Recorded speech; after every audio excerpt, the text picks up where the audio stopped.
यहाँ के लोगों के द्वारा इस रैली में आने के लिए तमाम कोशिशें करने के बावजूद भी, रोकने की कोशिश करने के बावजूद भी इतनी बड़ी भारी संख्या में आप लोग यहाँ पर उपस्थित है। इसलिए मैं आप सभी लोगों का बहुत ही हृदय से धन्यवाद ज्ञापन करता हूं। साथियों, सारे देश भर में ये आंदोलन हम लोग चला रहे हैं, जिसका सबसे बड़ा मुद्दा ईवीएम हटाओ है। ईवीएम हटाओ ये अभियान हम लोग क्यों चला रहे हैं, इसे जानना, इसे समझना बहुत ज्यादा जरूरी है। साथियों, इस देश में और आधुनिक भारत में हमारे पुरखों के द्वारा 1848 से लेकर 1956 तक इतना 100 साल से ज्यादा संघर्ष किया गया और 100 साल से ज्यादा संघर्ष करने के बाद इस देश में 26 जनवरी 1950 को संविधान लागू हुआ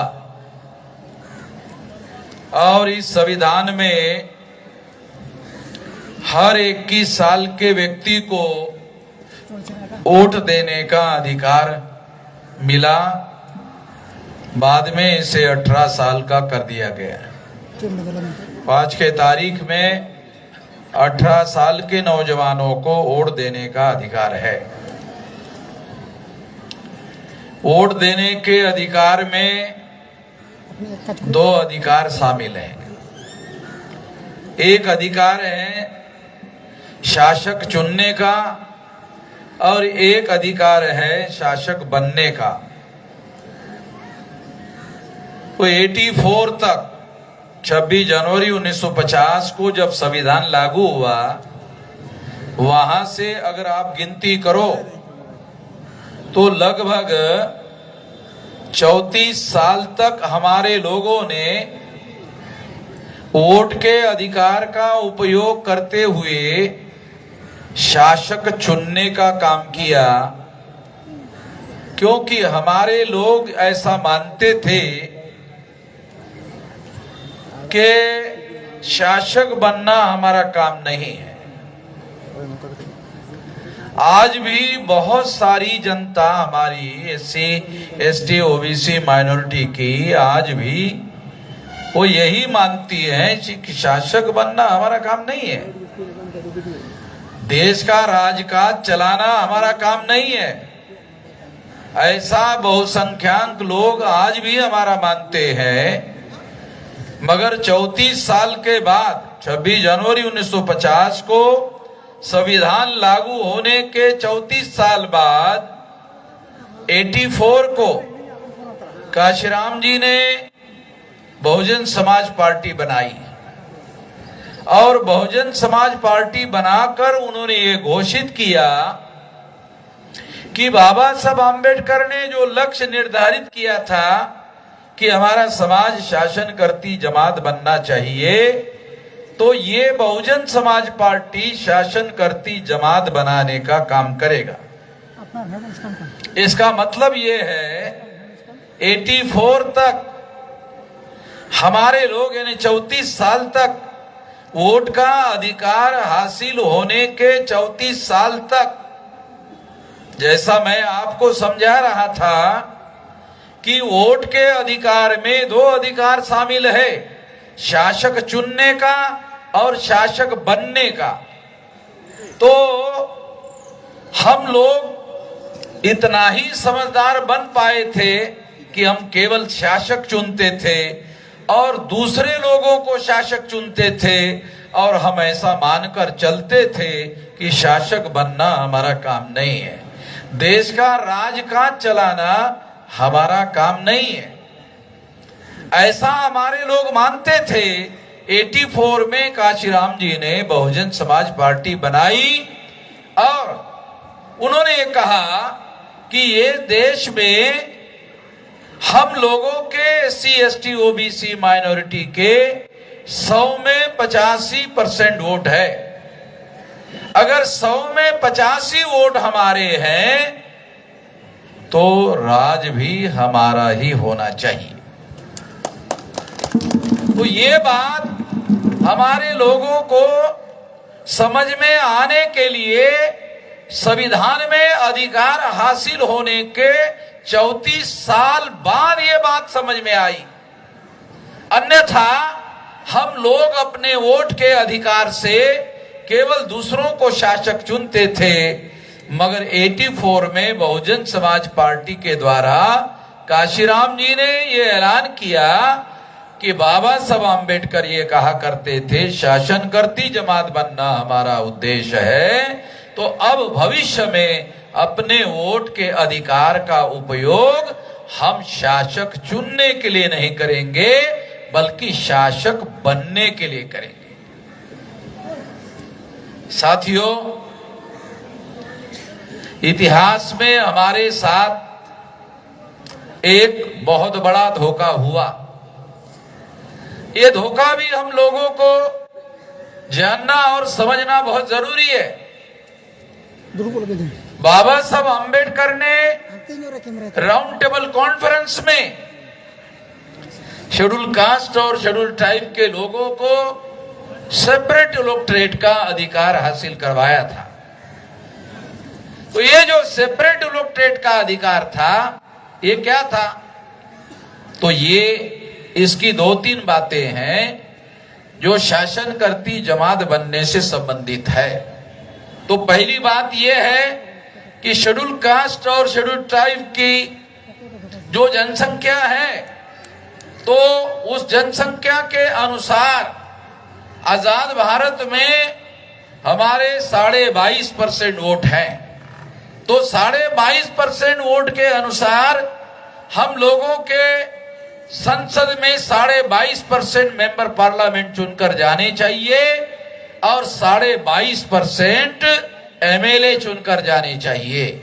इस हिसाब से अभी जो करंट पार्लियामेंट है, उस पार्लियामेंट में 131 मेंबर पार्लियामेंट शेड्यूल कास्ट और शेड्यूल ट्राइब के है। तो ये चुनकर जाने चाहिए। और ये चुनकर जाने का तरीका क्या होगा? तो बाबा साहब आम्बेडकर ने कहा कि शेड्यूल कास्ट के सेपरेट इलेक्टोरेट होने चाहिए, शेड्यूल ट्राइब के सेपरेट इलेक्टोरेट होने चाहिए, इसके अलग चुनाव क्षेत्र होने चाहिए और शेड्यूल कास्ट के वोटरों को शेड्यूल कास्ट का प्रतिनिधि चुनने का अधिकार होना चाहिए।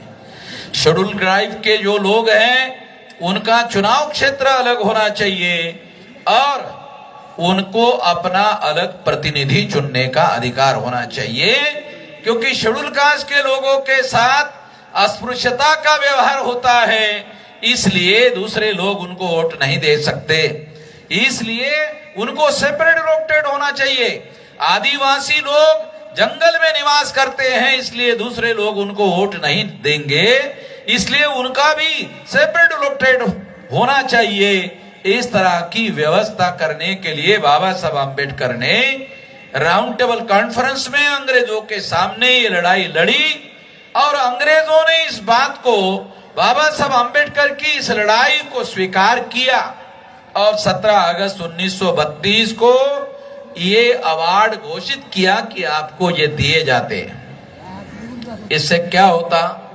यदि आजाद भारत में अगर ये अधिकार हमें मिल जाते तो कोई भी सेंट्रल गवर्नमेंट की सरकार या कोई भी राज्य सरकार की सरकार हमारे समर्थन के बगैर न देश में न राज्य में कोई सरकार बना सकता था। और अगर ऐसा होता तो केंद्र की सरकार बनाने वाले लोग हम होते, राज्य की सरकार बनाने वाले लोग हम होते, तो इससे क्या होता? इससे हम लोगों को सेंट्रल में 22.5% SC/ST के लोगों को मंत्रिमंडल में हिस्सेदारी होती, सत्ता में हिस्सेदारी होती, प्रतिनिधित्व में हिस्सेदारी होती, और हमारी लड़ाई लड़ने वाले और हमारे हक और अधिकार की लड़ाई लड़ने वाले लोगों के हाथों में देश की सत्ता होती। ये लड़ाई बाबा साहब अम्बेडकर ने 17 अगस्त 1932 को जीत ली थी, मगर इसके विरोध में गांधी जी ने आमरण अनशन किया और ये अधिकार छीन लिया। लोग गांधी जी को महात्मा कहते हैं, तो महात्मा तो उसको कहा जाता है जो लोगों को देता है, मगर गांधी जी ने हम लोगों को अंग्रेजों के द्वारा जो अधिकार मिले वो छीनने के लिए आमरण अनशन किया था।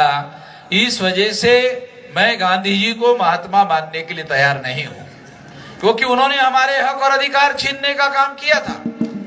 इसलिए साथियों, इसके विरोध में लड़ाई उस समय से चल रही है, और इस उपवास की वजह से सेपरेट इलेक्टोरेट खत्म हो गए और जॉइंट इलेक्टोरेट आ गए।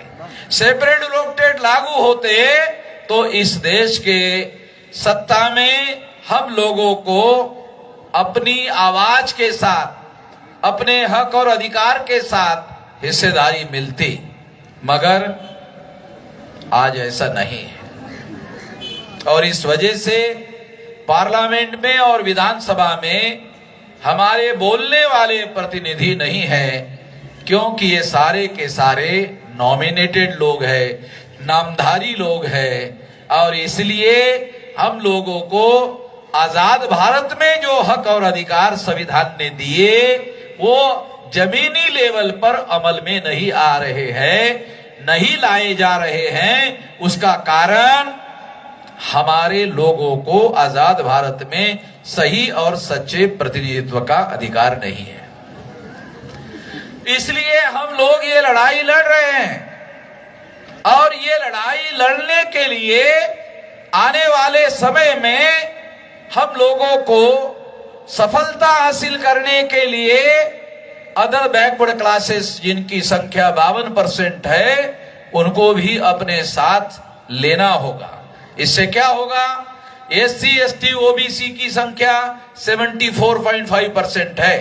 यदि इसमें माइनॉरिटी को मिला दिया जाता है तो ये संख्या 85% होती है। तो 100 में 85% लोग जो है आज इस देश में प्रताड़ित है, अन्याय से पीड़ित है। इन लोगों को हमारा जो आंदोलन है जगाने का काम कर रहा है, और जो जगे हुए लोग हैं उन लोगों को जोड़ने का काम कर रहा है, और जो जोड़े हुए लोग हैं उसमें से संगठित शक्ति निर्माण करने का काम कर रहा है। और इस संगठित शक्ति का आने वाले समय में आंदोलन के लिए उपयोग और प्रयोग कर रहे हैं।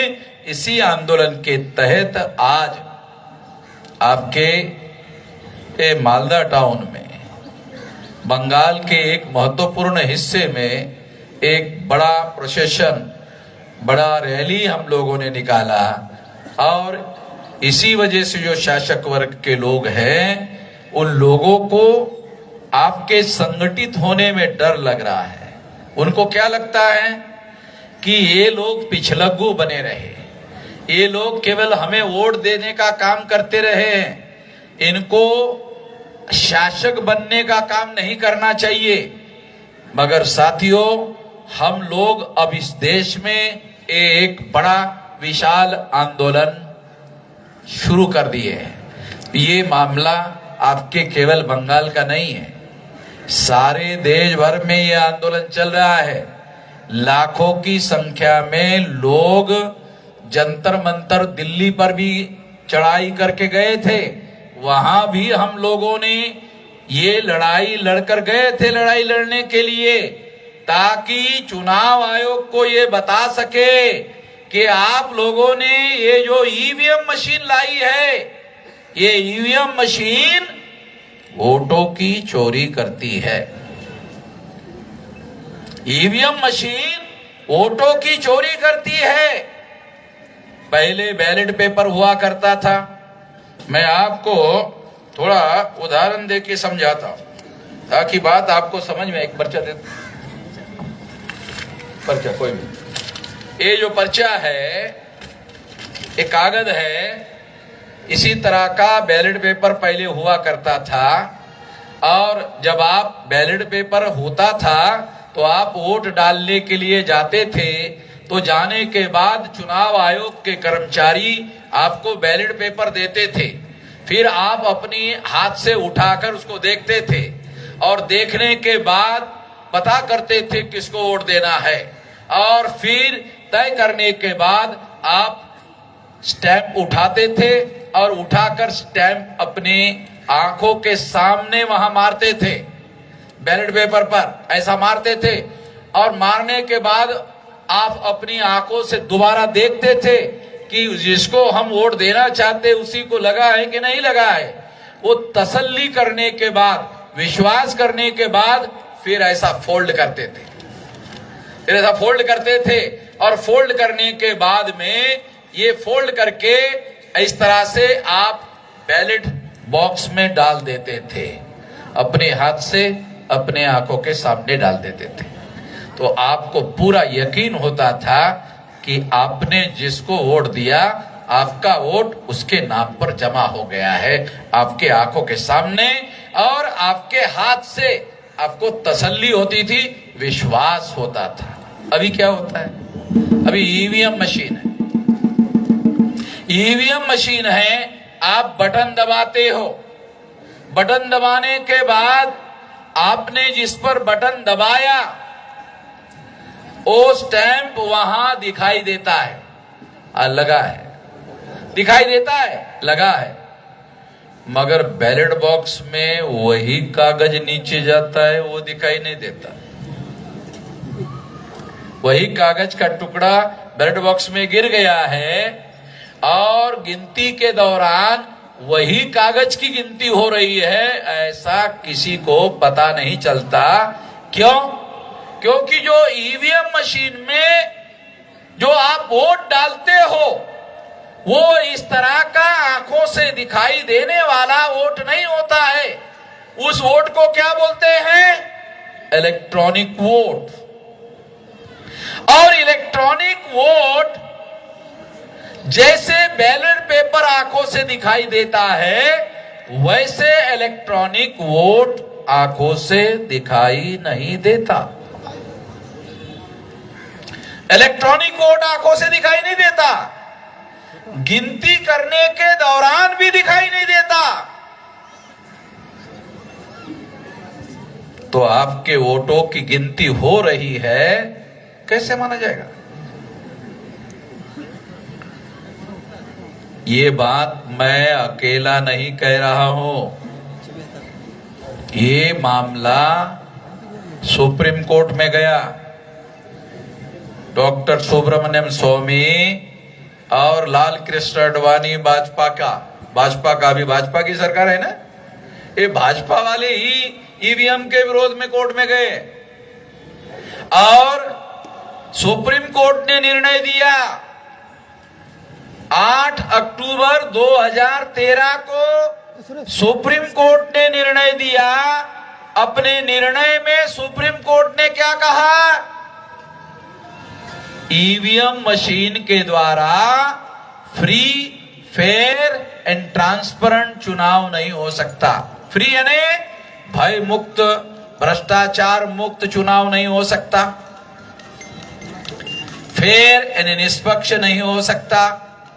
ट्रांसपेरेंट यानी पारदर्शी नहीं हो सकता। ये निर्णय सुप्रीम कोर्ट ने 8 अक्टूबर 2013 को दिया। जो बात मैं कह रहा हूं वो बात सुप्रीम कोर्ट कह रही है कि ईवीएम मशीन के द्वारा free, fair and transparent, free यानी मुक्त, भ्रष्टाचार मुक्त चुनाव नहीं हो सकता, भय मुक्त चुनाव नहीं हो सकता और निष्पक्ष चुनाव नहीं हो सकता, पारदर्शी चुनाव नहीं हो सकता। ये सुप्रीम कोर्ट का जजमेंट है 8 अक्टूबर 2013 को। इसका मतलब है जब ये केस सुप्रीम कोर्ट में गई, सुप्रीम कोर्ट ने नोटिस इशू किया और नोटिस चुनाव आयोग को दिया। चुनाव आयोग को कहा ऐसा केस है, ईवीएम मशीन में फ्री फेयर एंड ट्रांसपेरेंट चुनाव नहीं हो सकता। चुनाव आयोग ने सुप्रीम कोर्ट में कहा कोई भ्रष्टाचार नहीं होता है।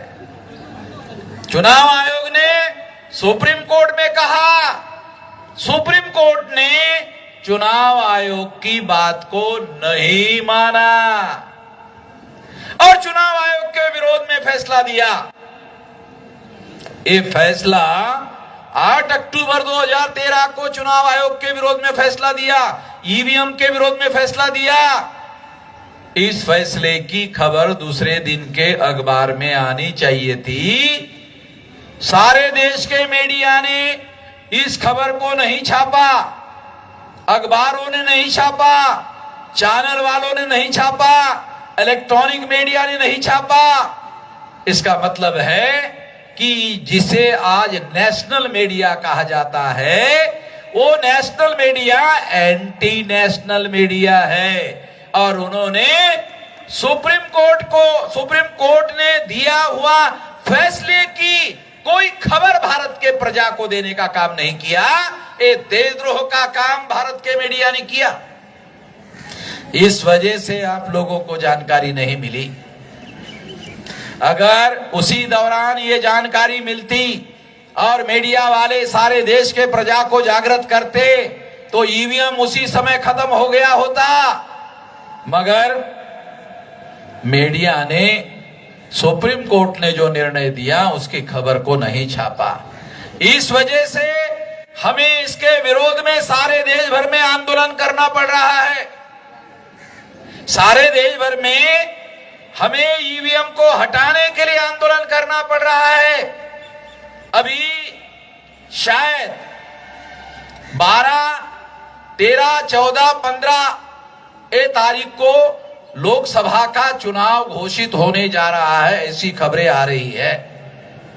मैं चुनाव आयोग को चेतावनी देता हूं, यदि चुनाव आयोग ने 2024 का चुनाव ईवीएम पर ही करने का फैसला किया तो हम सारे देश भर में 12 लाख से लेकर 15 लाख बूथ रहने वाले हैं, हम तैयारी कर रहे हैं। मैं आपके बंगाल के लोगों को भी बोल रहा हूं, आप भी तैयारी करो। क्या तैयारी करना है?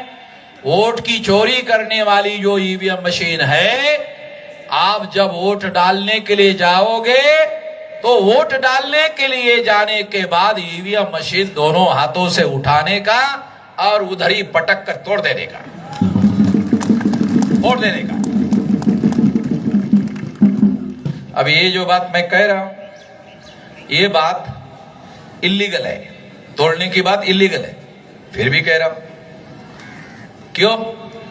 वो लोग चुनाव इल्लीगल कर रहे हैं, संविधान के विरोध में कर रहे हैं। अगर बंगाल की पुलिस चाहे तो मुझे अरेस्ट कर सकती है, मैं अरेस्ट होने के लिए तैयार हूं। मुझे अरेस्ट, साला यही मशीन हमारा वोट का चोरी कर रहा है। वामन मेश्राम बोल रहा था कि यही मशीन चोरी करता है, तो दोनों हाथों से उठाने का और उधर पटक देने का। और इस तरह से ये ईवीएम मशीन को हम लोग 12 लाख से लेकर 15 लाख बूथ पर तैयारी कर रहे, सारे देश भर में तैयारी कर रहे। तैयारी करने के लिए ही मैं घूम रहा हूं सारे देश भर में कि 12 लाख से लेकर 15 लाख बूथ पर मशीनों को फोड़ने का। तो ये लोग क्या कर सकते हैं कि वो फोड़ने के बाद दूसरी मशीन लाएंगे। तो हमारे तो 100 में 85 वोट है ना, दूसरा आदमी जाना चाहिए। दूसरे आदमी को भी अगर मशीन दिखाई दिया वे उसको उठा करके फिर पटकना चाहिए, फिर तोड़ना चाहिए। अगर उसने तीसरा मशीन लगाया तो तीसरे मशीन को भी फोड़ना चाहिए। यानी ईवीएम मशीन पर चुनाव नहीं होने चाहिए। ये वोटों की चोरी करने वाली मशीन है, इस देश में संविधान ने फ्री फेयर एंड ट्रांसपेरेंट चुनाव करने का और जनता के द्वारा चुनी हुई सरकार लाने का अधिकार जनता को है। ईवीएम मशीन आने के बाद क्या हुआ? ये जो जनता का अधिकार है सरकार बनाने का, सेंट्रल में किसकी सरकार हो, राज्य में किसकी सरकार हो, ये निर्धारित करने का अधिकार आपका है। मगर ईवीएम आने के बाद ये आपका अधिकार ईवीएम ने छीन लिया और अब सरकार बनाने का काम ईवीएम कर रही है। इसलिए आपको कोई पूछने वाला नहीं है। अब भविष्य में ये जो सरकार है ईवीएम की पूजा करेगा, आपकी नहीं करेगा। आपको कोई पूछेगा ही नहीं। ईवीएम से चुनना है तो इनको कौन पूछेगा ईवीएम से पूछने का? तो भविष्य में हो सकता है कि ईवीएम नाम की माता बन जाए और उसकी पूजा शुरू हो जाए। बोल नहीं सकते क्योंकि इस देश में कुछ भी होता है। झाड़ को लोग भगवान बना देते हैं, पत्थर को भगवान बना देते हैं और न जाने कौन सी चीज को भगवान बना देते हैं। तो ईवीएम को माता बनाने के लिए क्या दिक्कत है? वो कर सकते हैं, कुछ भी कर सकते हैं। इसलिए आने वाले समय में हम लोगों को अपने संवैधानिक अधिकार बचाने के लिए, वोट का अधिकार बचाने के लिए, अगर हम वोट का अधिकार बचाने में कामयाब हुए तो संविधान बचाने में कामयाब हो सकते हैं। अगर वोट का ही अधिकार नहीं बचेगा तो संविधान कहां से बचाएंगे? जो सरकार संविधान बदलने का सोचती है उस सरकार को हम वोट के आधार पर बदल देंगे तो संविधान बचा लेंगे। तो पहले तो वोट को बचाना होगा। वोट को बचाने के लिए हमें ये लड़ाई लड़ना है। और कुछ लोग आपको बोल सकते हैं अरे इससे आपको जेल होगा, ये मशीन फोड़ेंगे तो आपको जेल होगा। तो जेल में तो मैं जाने के लिए तैयार हूं ना पहले, उसके बाद आपका नंबर है। पहले तो मैं फोड़ूंगा, पहले मैं फोड़ूंगा तब कहूंगा ना आपको अरे फोड़ो। तो पहले मैं फोड़ूंगा, उसके बाद आपको कह रहा है आपको फोड़ना है। तो मैं जेल में जाने के लिए तैयार हूं। अगर 15 लाख बूथ पर लोग फोड़ेंगे और 15 लाख बूथ पर फोड़ने के बाद इतना केस चलाने के लिए सरकार के पास दम नहीं है। इतने लोगों पर केस चलाने के लिए दम नहीं है। 2, 4, 5 लोग अगर फोड़ दे तो एफआईआर होगा। अगर 15 लाख जगह फोड़ोगे तो पॉलिटिकल इश्यू होगा, नेशनल और इंटरनेशनल इश्यू होगा, सारे दुनिया में इश्यू होगा और सारा देश जो है इसके लिए विशाल आंदोलन में रूपांतरित हो जाएगा। ऐसा कमिटियों का गठन आप करो। हर बूथ पर आपको कमिटियों को गठन करो और उस कमिटी में नौजवानों को भर्ती करो, महिलाओं को भर्ती करो और उनको तैयार करो कि ये हमारा सत्यानाश करने वाला मशीन है, हमारे संवैधानिक अधिकारों का सत्यानाश करने वाला मशीन है। इस मशीन को हम फोड़ेंगे, इसके लिए लोगों को तैयार करो। आप ऐसा करते हो और सरकार को और चुनाव आयोग को अगर मालूम हो गया कि आप पूरी तैयारी से है तो वोट आ जाएगा। अगर आप तैयारी करते हो, इसकी खबर भी सरकार को मिल गई तो भी बैलेट पेपर आ जाएगा, ईवीएम नहीं आएगा। आपकी तैयारी की खबरें भी अगर सरकार को मिलती है तो भी ईवीएम चला जाएगा, बैलेट पेपर आ जाएगा। तो आप तैयारी करो, फोड़ने वाली कमेटी बनाओ और फोड़ने वाली कमेटी बनाने की खबरें हाईलाइट करो। तो इससे क्या होगा, सरकार को और चुनाव आयोग को मालूम हो जाएगा कि लोग तैयारी कर रहे हैं सारे देश भर में। देखो, ये हमारे आजादी की लड़ाई है और आजादी की लड़ाई लड़ने के लिए अगर आप जेल में जाते हैं तो आजादी की लड़ाई लड़ने के लिए जो आदमी जेल में जाता है वो आदमी को जेल नहीं होती है और होती है तो लोग उसको राष्ट्रपुरुष कहते हैं। 9 अगस्त 1942 को गांधी जी ने अंग्रेजों को कहा चले जाओ, तो अंग्रेजों ने गांधी जी को अरेस्ट किया और अरेस्ट करने के बाद सारे देश भर में हंगामा हो गया हंगामा होने के बाद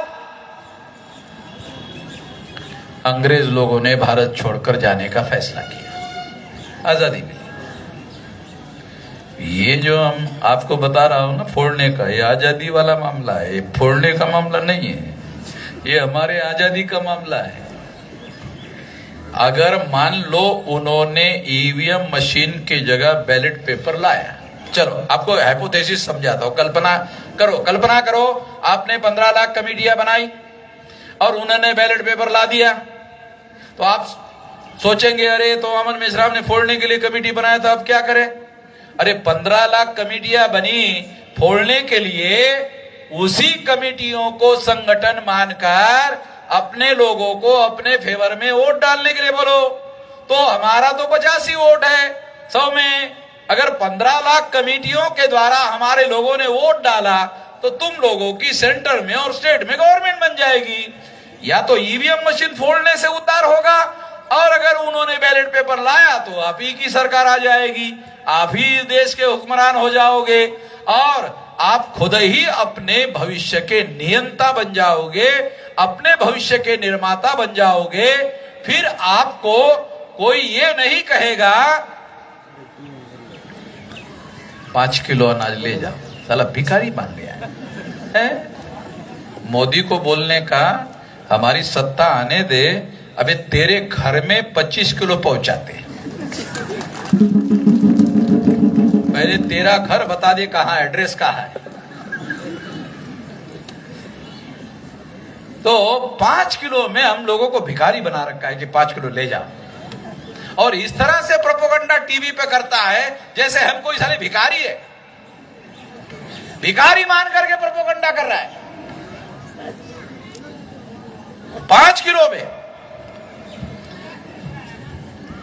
अरे इस देश के मजदूर हम, किसान हम, खेती में अन्न हम पैदा करते हैं, साला हम ही को हमारे खेती का माल उसमें से 95 किलो वो ले लेता है, 5 किलो मतलब तुम ले लो। अबे हमारा कितना चालाकी कर रहा है, कुछ समझ में नहीं आ रहा है। अबे हम ही पैदा कर रहे हैं, हमारा ही माल 95 किलो खुद ले रहा, 5 किलो हमको दे रहा।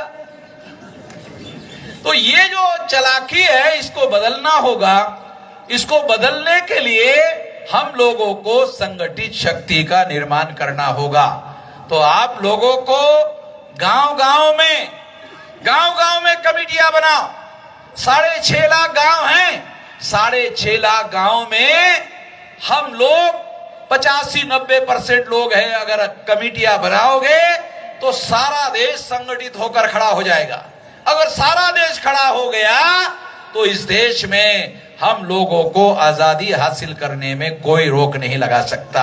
इसलिए ये 2024 में जो चुनाव है, ये चुनाव एक अवसर है, चुनाव एक अवसर है, एक मौका है। इस मौके का हम लोगों को उपयोग करना चाहिए। मौके बार बार नहीं आते। लोकसभा का चुनाव तो 5 साल में एक ही बार न होगा, और बंगाल के विधानसभा का भी चुनाव 5 साल में एक ही बार होगा। तो 5 साल में एक ही बार ना वो अवसर आता है, बार बार थोड़ी आता है, डेली थोड़ी अवसर आता है, 5 साल में एक बार आता है।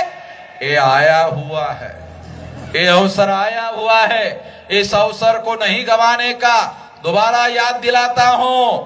अपने अपने इलाके में कमेटियां बनाओ, और कमेटी में लोग, नौजवानों को, महिलाओं को भर्ती करो और उनको कहो ईवीएम फोड़ना है, फोड़ने से एफआईआर होगा, जेल में जाने के लिए तैयार हो जाओ। जेल में जाने से, क्योंकि ये राजनीतिक इशू है, किसी को कोई जेल नहीं होने वाला है। तो गांधी जी अंग्रेजों को कहा था, हो था जेल, जेल नहीं, जेल देने वाले भारत छोड़ के चले गए। तो ये जो लोग है, ये जेल देने वाले, ये कहाँ रहने वाले हैं? तो ये कुछ होने वाला नहीं है। इसलिए ये लड़ाई हम लोगों को संवैधानिक अधिकारों की रक्षा करने के लिए जेल में जा रहे हैं। अगर हम अपने संविधानों की रक्षा, संवैधानिक अधिकारों की रक्षा करने के लिए अगर हम जेल में नहीं जाने के लिए तैयार है, तो फिर हमारे संवैधानिक अधिकारों की सुरक्षा कैसे होगी? फिर हमारे अधिकार कैसे सुरक्षित रहेंगे? नहीं रह सकते। इसलिए ये लड़ाई हमको लड़ना है। अगर आप केवल इस बात का संकल्प कर लोगे, सारे देश भर में कर रहा हूं मैं ये कार्यक्रम, एक जगह नहीं, सारे देश भर में कर रहा हूं, क्योंकि हमारा 32 राज्यों में संगठन है। नॉर्थ ईस्ट रीजन के केवल 4 स्टेट रह गए, नागालैंड, मिजोरम के, मणिपुर, बस इतने ही रह गए। बाकी 32 राज्यों में संगठन है। मैं 18 साल 3-4 महीने की मेरी उम्र थी, अभी मेरी 67 साल हो रहा है। 49 साल से इतना बड़ा विशाल संगठन निर्माण करने के काम में जिंदगी का इतना लंबा समय लगाया और इतना विशाल संगठन और आंदोलन खड़ा किया देश भर में। इसलिए इस आंदोलन को, विशाल आंदोलन को हम लोगों ने इतना लंबा समय लगाकर खड़ा किया, इसलिए इसकी सफलता तय है, इसको कोई रोक नहीं लगा सकता। इसलिए आप अपने अपने गांव में जाकर कमेटियां बनाओ और ईवीएम मशीन तोड़ने के लिए तैयारी करो, और जितनी ज्यादा कमेटियां बनेगी उतना उधर चुनाव आयोग में डर पैदा होगा, बैलेट पेपर आ जाएगा। हम ये नहीं कह रहे बगैर चुनाव के सत्ता हमारे हाथ में दे दो, ये नहीं कह रहे, ऐसा नहीं कह रहे, गैर कानूनी बात नहीं कह रहे, गैर संवैधानिक बात नहीं कह रहे। हम कह रहे हैं, अरे भाई ये ईवीएम मशीन आपने लाई है, उसके पहले बैलेट पेपर ही था, तो हम कौन सी गलत बात बोल रहे हैं? बैलेट पेपर पर चुनाव करने का जो कानून है वो आज भी बरकरार है, और कहीं कहीं जगह पर आज भी बैलेट पेपर पर चुनाव हो रहे हैं। अभी चंडीगढ़ में चुनाव हुआ तो बैलेट पेपर पर हुआ, तो बैलेट पेपर का कानून आज भी बरकरार है। चुनाव आयोग चाहे तो कोई कानून में परिवर्तन लाने की जरूरत नहीं, कोई पार्लियामेंट में नया कानून बनाने की जरूरत नहीं है। प्रोपेगेंडा झूठा कर सकते हैं, अरे अब तो पार्लियामेंट खत्म हो गया, अभी कानून कहां बनेगा, अभी कानून बदलना होगा, ये करना होगा, वो कोई जरूरत नहीं है, कानून बाकायदा बरकरार है। चुनाव आयोग चाहे तो ईवीएम से कर सकता है, चुनाव आयोग चाहे तो बैलेट पेपर कर सकता है, चुनाव आयोग को केवल फैसला करना है। सारे देश की प्रजा ईवीएम मशीन के विरोध में है, ये नेशनल इशू हो गया है, एक राष्ट्रीय इशू हो गया है, और राष्ट्रीय इशू होने की वजह से किसी ने मुझे बताया, ममता बनर्जी ने भी बोला है, बोला क्या है?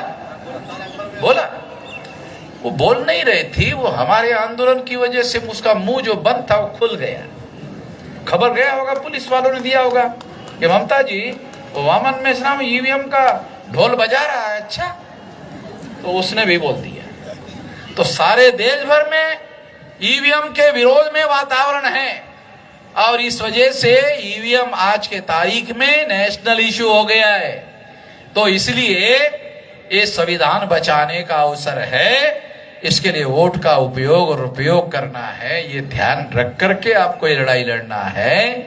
और उसके साथ साथ पहले नंबर पर ईवीएम फोड़ने की तैयारी करो, बैलेट पेपर आ जाएगा। इतना ही इस मौके पर मैं कहना चाहता हूं, बहुत लंबी बात कहने की जरूरत नहीं है, 5 बजने को 7 मिनट बाकी है, और ज्यादा लंबी बात कहने के लिए नहीं है। आप लोगों को यहाँ से दूर दूर तक जाना भी है। आपने मेरी बात ध्यान से सुनी, इसके लिए आभार, धन्यवाद।